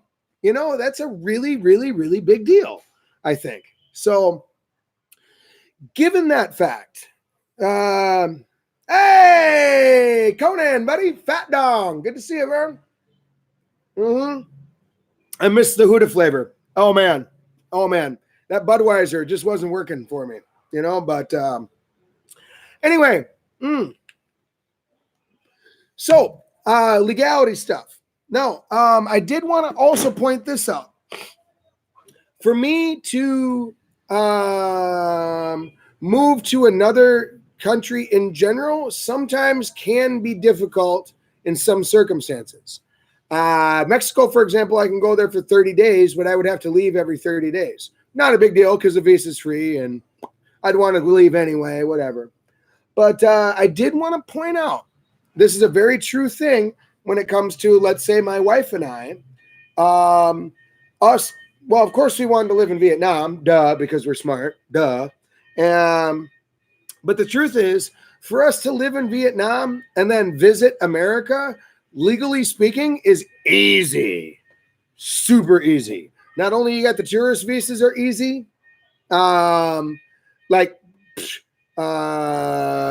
it is, let's say it's $50 every 3 months, something like that. I guess it all depends on the country and depends. Or maybe $200 a year, depends. Fine. But in general, you can renew for life. There's a lot of people that have been living in Vietnam for 10 years, no issues, no problems, no worries, no hurries, right? That's pretty sweet. In contrast, there's a lot of other countries where that would be considered quite a bit harder. So United Arab Emirates, for example, that's really hard if you don't have a job there. Mexico, even, I would have to go in and out quite a bit. To apply for a special visa is actually surprisingly hard, comparatively. So, the visas are easy, once you're here. So in general, want to say it's legally simple, to make it all happen. Okay, so let's jump to a different topic. Okay, totally different topic.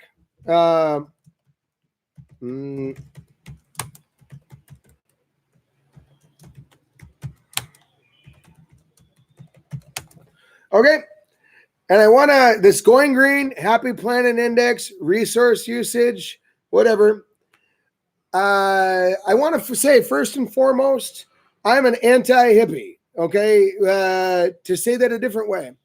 When I run across folks who are like super hippie about it and they use hippie buzzwords and are just way too tree huggy, save the earth, love the earth, and they just go to a bizarre and absurd level, with this, like, we should shut down all gas and oil. We should shut up.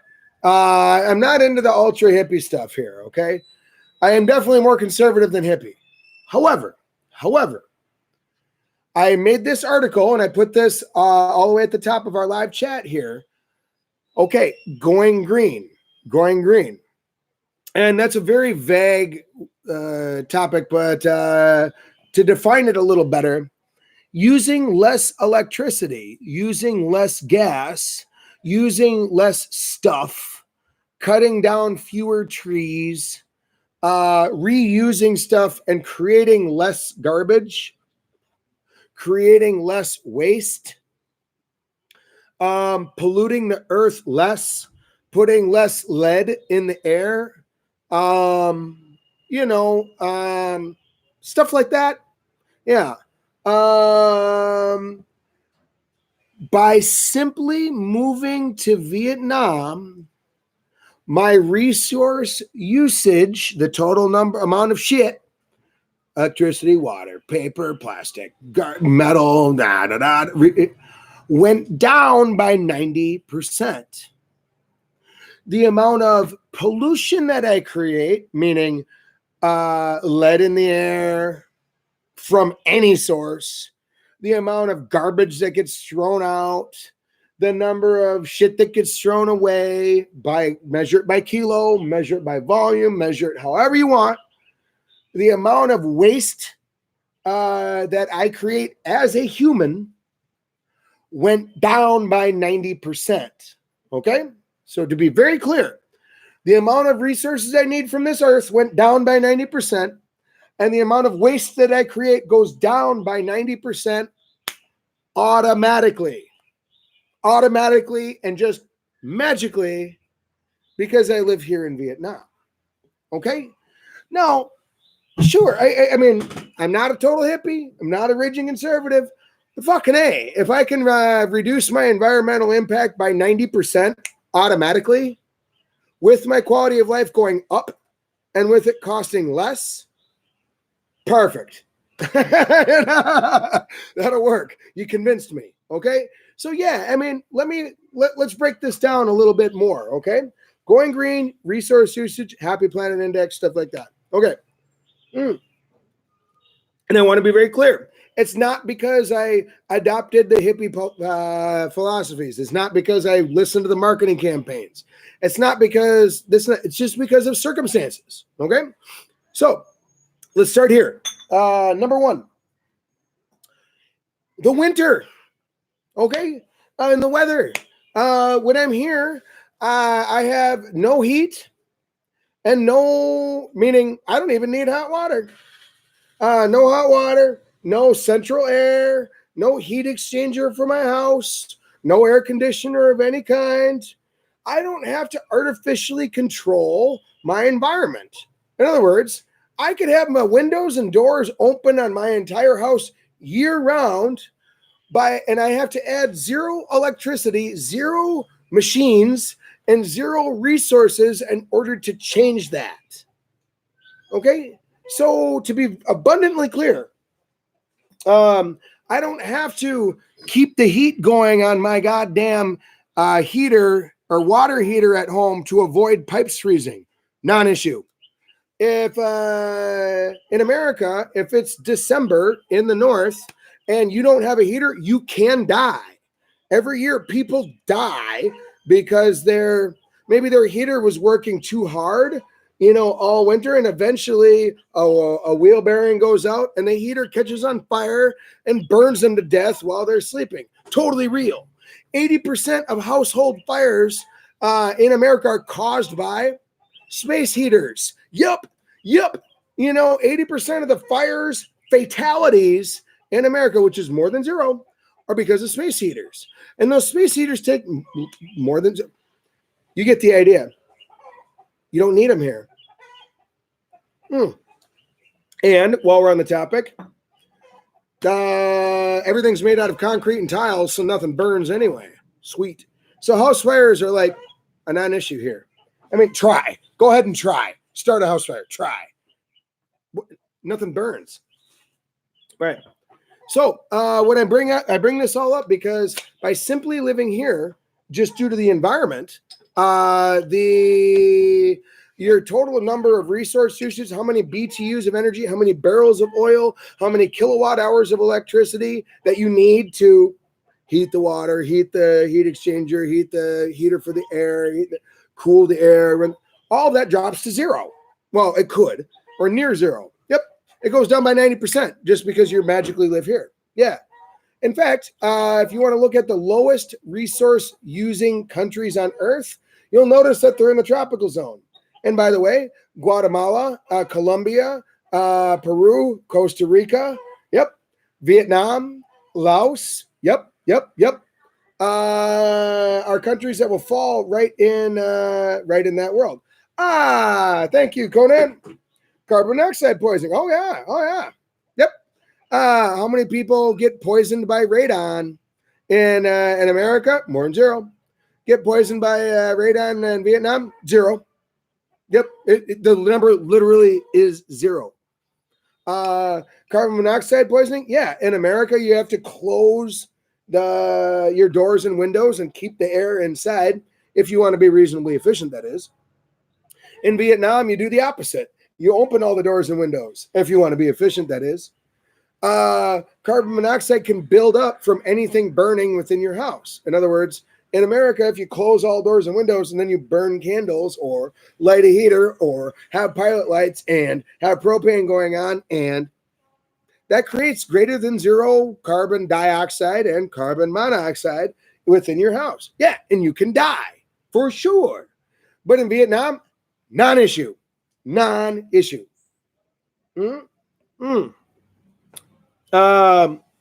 That's another factor. Okay. Yep.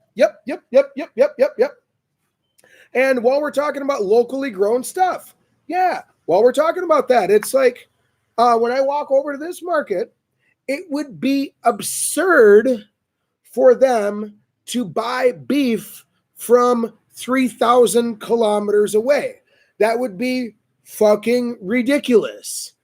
In fact, it's not even so. You couldn't find it if you wanted it. Because why?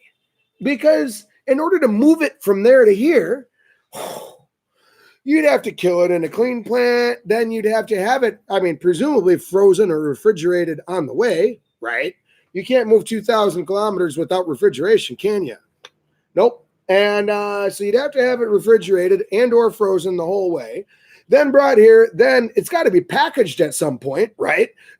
Presumably paper, butcher's paper, and or plastic, or probably both. So you need all this energy in order to grind it into beef at the factory. Then you need the paper and the plastic to wrap it all up. Then you need all the energy to build all the freezers or refrigerators. Then you need to run the energy to run the freezers and refrigerators in order to cool it down. Then you need to somehow move it from there onto a truck at some fundamental point. And then at some point, you got to move from the truck to here, to here, to here, to here, to here, to here, and then pay the drivers, etc.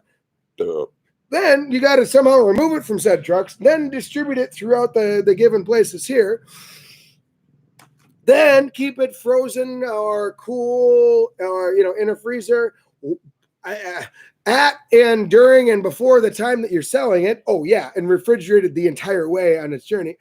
Jesus Christ. We're talking like a fuckload of resources needed, in order to get that goddamn beef from there to my house. It's absurd when you add it all together. It's amazing. It's boggling. It's like, holy shit. Right. Wow. But when you're in Vietnam, No, it doesn't work that way. They right on the countryside, 20 kilometers that way, there was a goddamn cow that was mooing at midnight. Yep. But they killed it at 11 o'clock or midnight. It was quartered up in pieces within a half hour. And yep, it was all parted out, splayed, checked over, looking great by a guy who was probably chain smoking the whole time. Brought directly from said place on a motorbike by a chain smoking old man.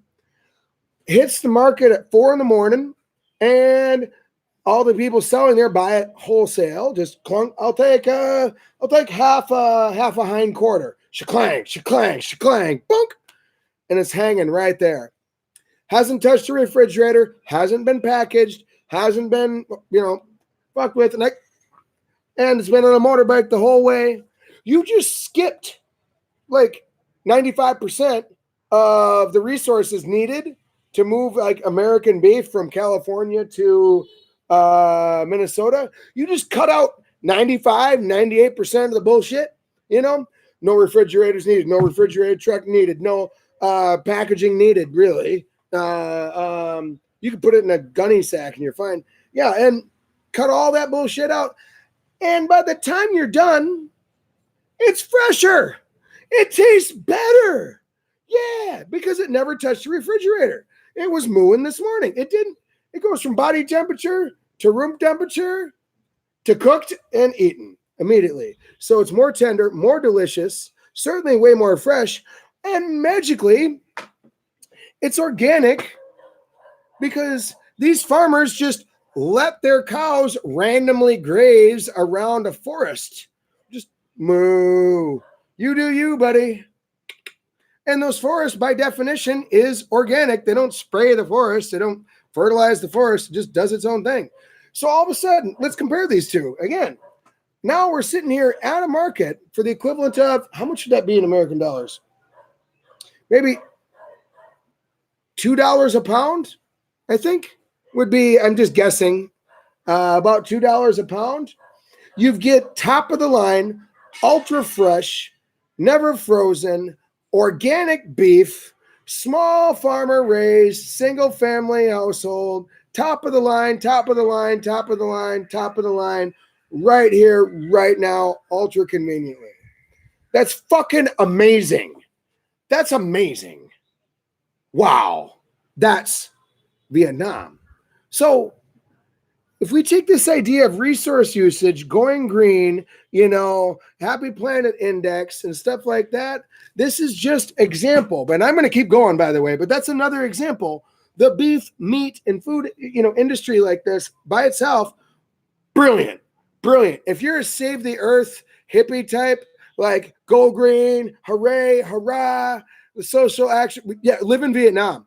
All you got to do is just move from America to Vietnam, boom.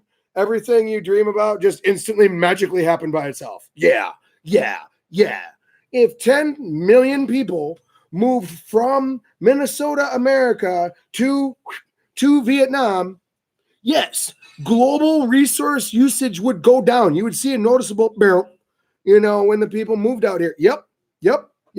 Because it simply takes less resources to live in Vietnam than it does in many other countries, especially America. Okay? Not because the choice you make is just because of circumstances. Okay? Okay. Now, yeah, and yes, oh, you're right. Travis, I hear lunch clucking in the background. Yeah, people just have their own chickens here. Sure do. Similarly, when we want to talk about the ills of the beef industry in America, all of those criticisms make sense in America, but they don't make sense in Vietnam. Let me say it a different way. The cows here, and I'm saying from direct firsthand experience, they have like a orchard, so to speak, or big forest, managed forests or whatever. Yeah, they just let the cows go out there. So this whole what do you do with all the cows waste thing? Nah, it just goes right in the forest. It's fine. Solved. If you're against cows pooping in the forest, you got a problem. Now again, Solved. What about how much water that all of these cows need and the beef industry needs? Oh man, you're stripping the earth of what? Blah, blah, blah, blah, blah. Non-issue. They just drink from a stream. Solved. Okay. What about all the trees that are getting cut down and land that's getting cleared in order to make enough room for all these cattle ranchers to blah, blah, blah, blah, blah. Non-issue. They actually live in the forest itself. So they don't clear the forest. No, that would be stupid. No, they actually let the cows live in the forest. So actually they grow more forest in order to have the cows there. Solved. Okay, what's your next grief with the beef industry? The water thing, okay. The poison thing, no. Oh, the suffering of the animals. Oh my gosh, they're lived in small cages, and then they're solved. I don't know. They're out freedom, living their life in the forest, doing their normal thing. They get fed occasionally. Oh, thank you. Hormones. Yeah, they get fed extra hormones so that they grow faster. Non-issue. Why bother? To be fair, sure. If a cow gets sick or gets a cut and gets infected, by all means, the farmer's going to patch it up, take care of it, and perhaps give it antibiotics if that will save the cow's life. I would call that a humane, and I would call that a win, but either way, fine. Antibiotics, not the worst thing. But yeah, they got that. But generally speaking, solved. They don't vaccinate, whatever. Let's see, tight confinements, and major cow diseases. Nah, they're just randomly walking around the forest. Solved. So again, all of these major issues the crack smoking, dreadlock having hippie would have against the beef industry or chicken industry in America are all valid in America. However, that's not how it's done in Vietnam because that would be ridiculous. Said a different way. If you want like organic beef, organic food, organic, closer to the earth, closer to the old school way, simpler, sustainable, air quotes, non-confinement, free range. What are the other hippie words? Free range, cage free, blah, blah, blah, blah, blah, blah, blah. Yep, go to Vietnam. It just happens automatically. That's just magically, how all beef is all the time. Yeah. And you can taste it. So as a side effect, the beef in Vietnam tastes better by a long shot. By a long shot. You can taste the depth, the life force, in there. It's amazing.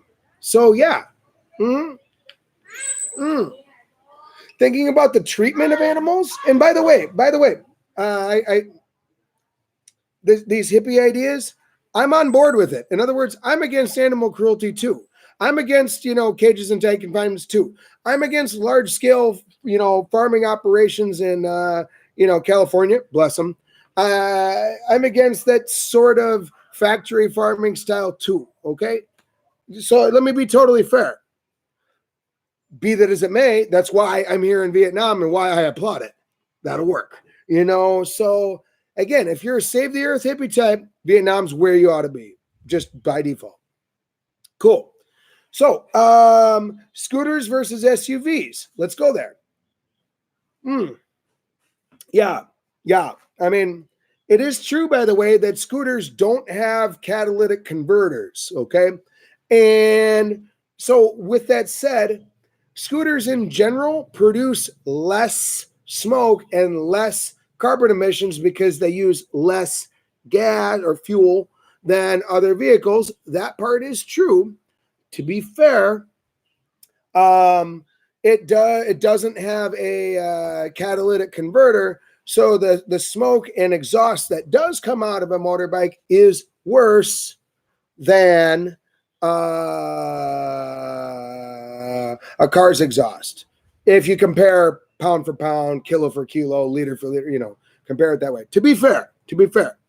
But yeah, point is, you get a lot of folks in America who are like, well, hey, I drive a hybrid, so I get 45 miles to the gallon.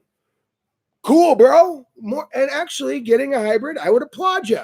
It's a great idea compared to, 20 20 mile to the gallon regular, car or 15 mile to the gallon truck. Totally agree. Totally agree. Mm-hmm. However, that is laughable compared to a scooter. I mean, a scooter, I'm going to do it in American. Forgive me if anyone wants to convert this in my behalf to metric, go ahead, but I'm just going to do it American. A lot of scooters get 80 miles to the gallon to upwards of 120 miles to the gallon. Sweet. So by moving from America to Vietnam, let's say you did everything else the same. You drive 50 miles a day in America, you drive 50 miles here. Magically, your resource usage just went down by a factor of 4, maybe a factor of 6, maybe. Generally speaking, just magically by default.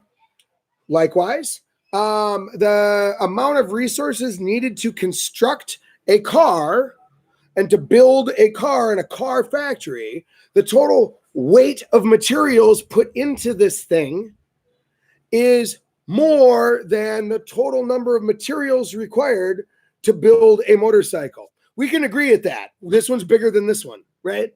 I would guess, I don't know for sure, I'm just guessing, it takes 10 times more resources to create an automobile than, on average, than it does an average motorcycle in Vietnam.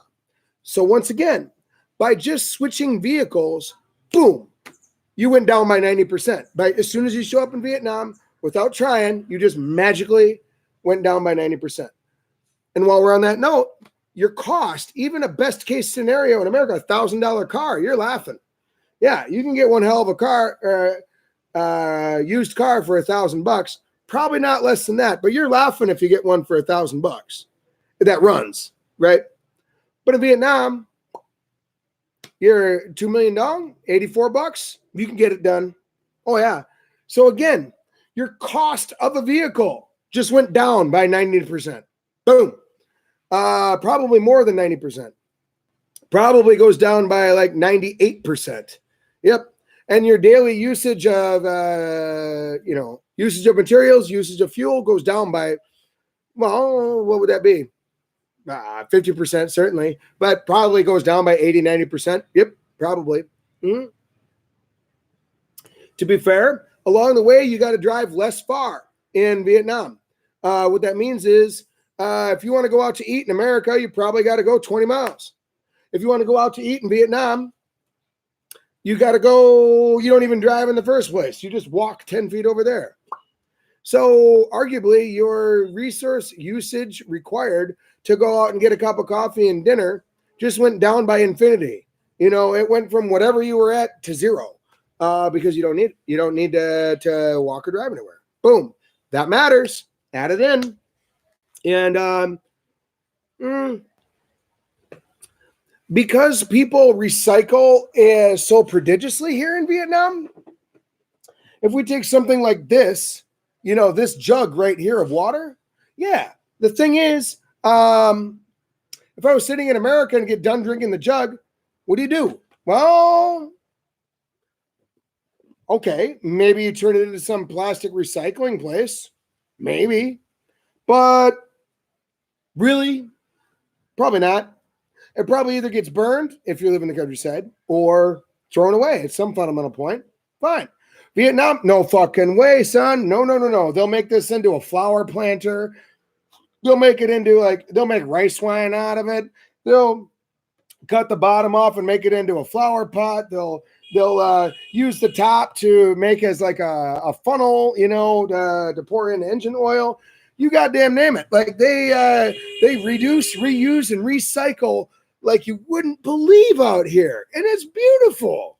In fact, they got recycling women that drive around everywhere and will actually go through your garbage for you, take out all the cans, take out the glass, and then if you have electronics or anything broken, oh yeah, they'll take that out for sure. Cardboard, oh yeah, stacks of paper, yep.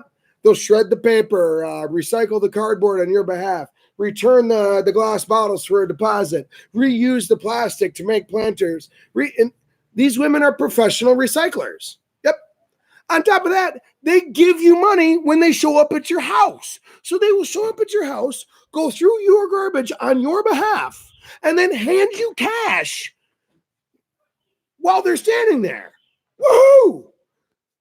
So I became a green recycler, not because a bunch of effort and a bunch of marketing campaigns and a hippie lifestyle philosophy. No, it just happened automatically once I moved to Vietnam.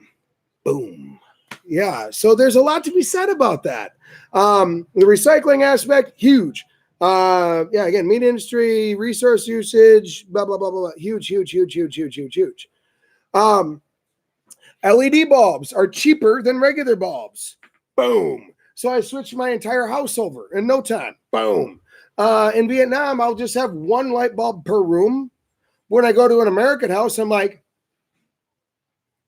holy fuck, you have 27 recessed into the ceiling light bulbs in your house in this one room. 27 recessed bulbs, and they're all incandescent.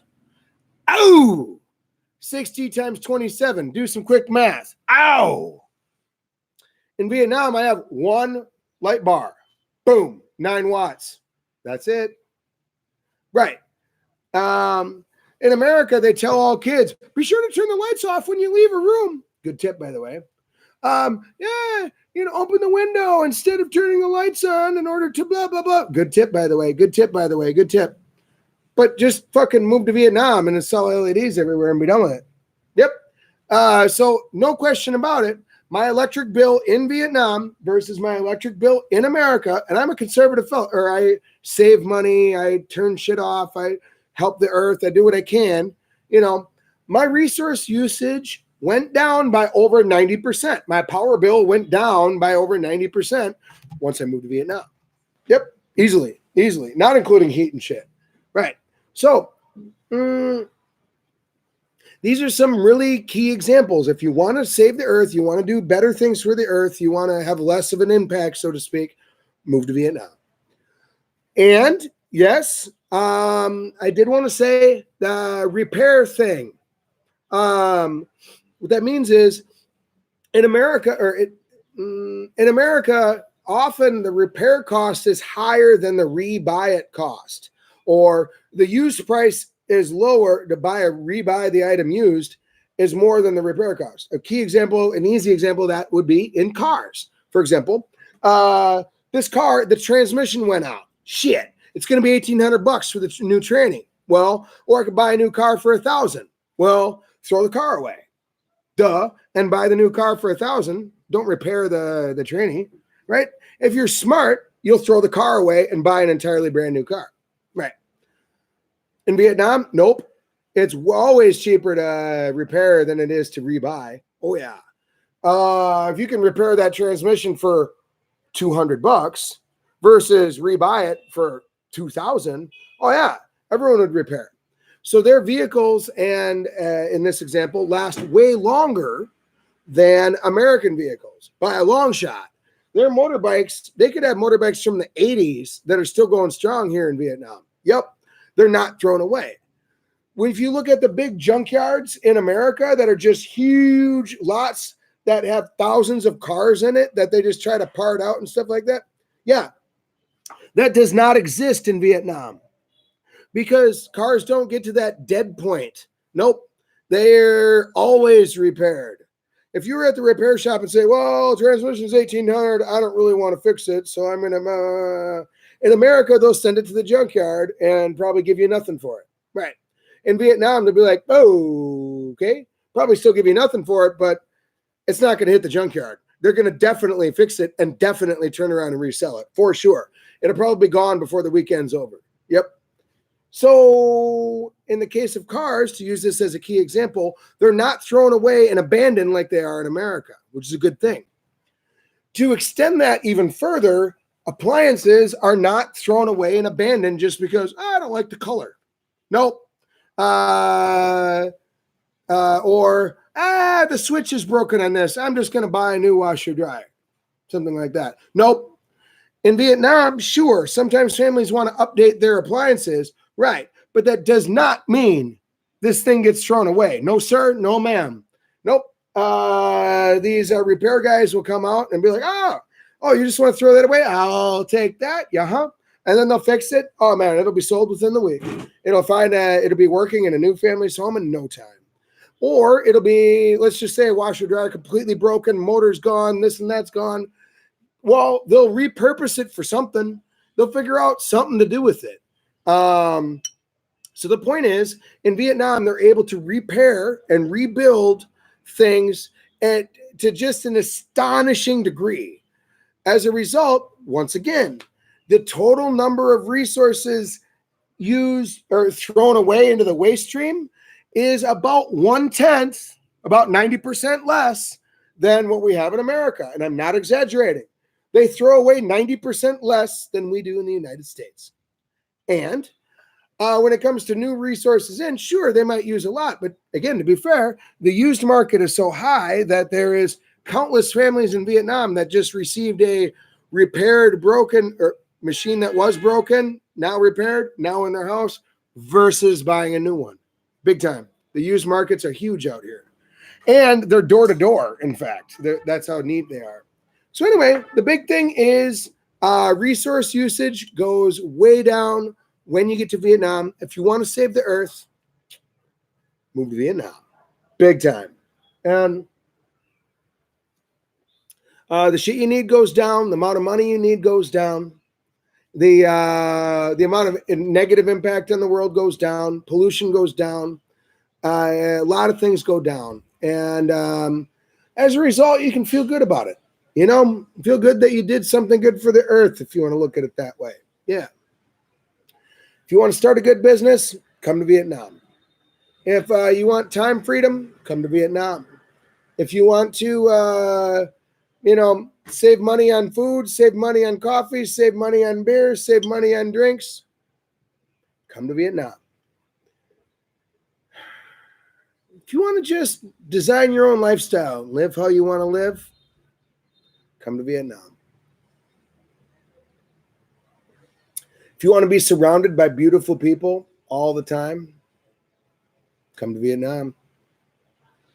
If you want to feel the Suong, the friendliness, the love, be part of a community, enjoy the generosity, be loved by countless strangers all the time with a handout, a handshake, a hug, and a clink of your beer, come to Vietnam, you'll find it. If you want some of the best food on earth, the freshest beef you've ever touched, the best of the best sauces, the widest, broadest galaxy of foods, fruits, vegetables, mushrooms, the types of recipes, styles, come to Vietnam if you're a foodie. It's your paradise. If you want to live on a beach every day, go to the beach whenever you want. For that matter, take a vacation out to Koh Samui, Thailand. Go to the finest of the tropical countries while you're out here. Snorkel in the Philippines on Tuesday. Then go to Koh Phi Phi Island in Thailand on Friday. And then go to Myanmar on Monday, the following Monday. Come to Vietnam. You can jump around for nothing, man. You want to start a new business? Come to Vietnam.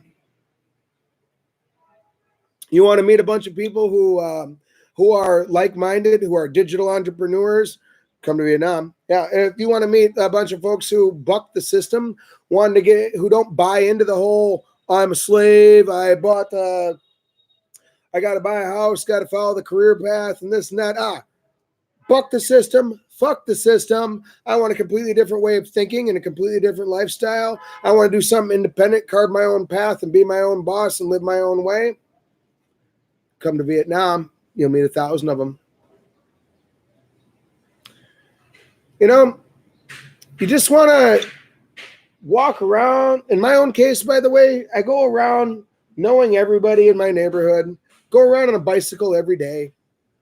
It's awesome. And really, I only got to work probably 10 hours a week to be solvent. Meaning to pay for my lifestyle, I work 10 hours a week, which happens automatically. The rest of the time, I just do what I want. So yes, could I work 1 day a week while in Vietnam? Yes. I could work 1 day a week and then fuck off for 6. Yep. I'd be totally solvent. Life is good. No problem. If you want time freedom, come to Vietnam. You don't want to wait till you're 65 to retire. You kind of want to retire while you're in your 20s or 30s. Come to Vietnam. You know, man, there's a lot of beautiful things here, and I get misty-eyed when I think about it. You know, it's beautiful. Everything about this country is beautiful and really, really, really, truly, deeply, and amazing. So, the general things I wanted to point out too is Vietnam is highly, how do I say this? The trend right now is an upward trend. To say this a different way,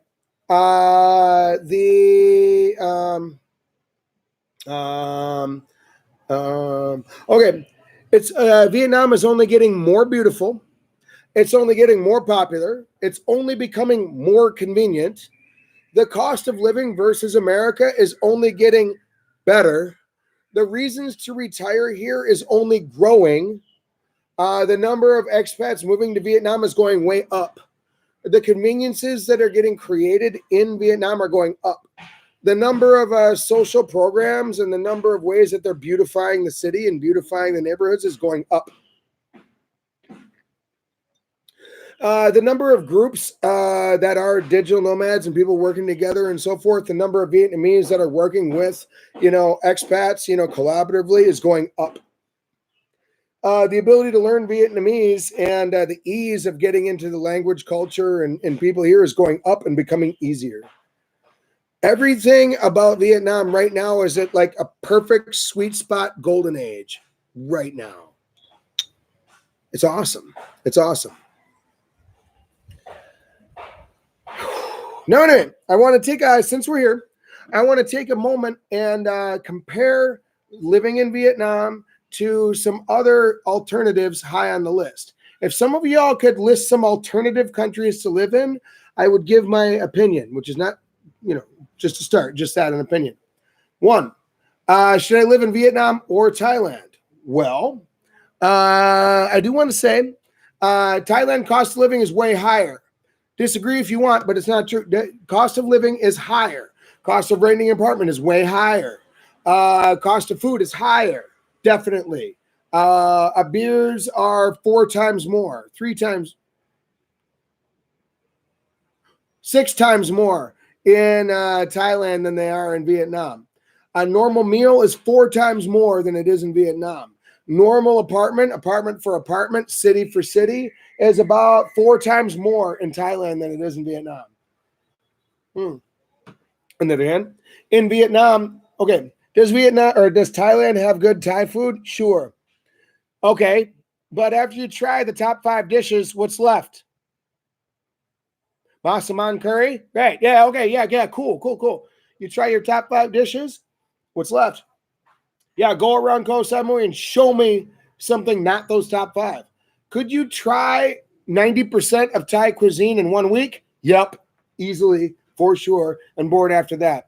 Could you try 90% of Vietnamese food in 1 week? Nope, can't be done. Yeah, no way, no fucking way. It would take you 10 years to maybe try 60% of Vietnamese food. The variety, Vietnam wins. Thailand, the legal system, they are absolute just dickholes. I hate. I'm not going to talk too much about that, but I will say, type into Google someday, foreign people arrested in Thailand. Go ahead. See for yourself. Their legal system sucks.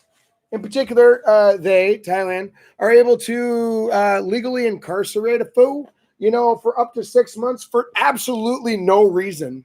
Yeah. Did you know that? Yep. Not in Vietnam. That's completely not true. Yeah. So legally speaking and legal system, way better Thailand to Vietnam. Are there expats in Thailand? Yeah. Are there great things to do in Thailand? Yep. Scuba diving, yoga, for sure.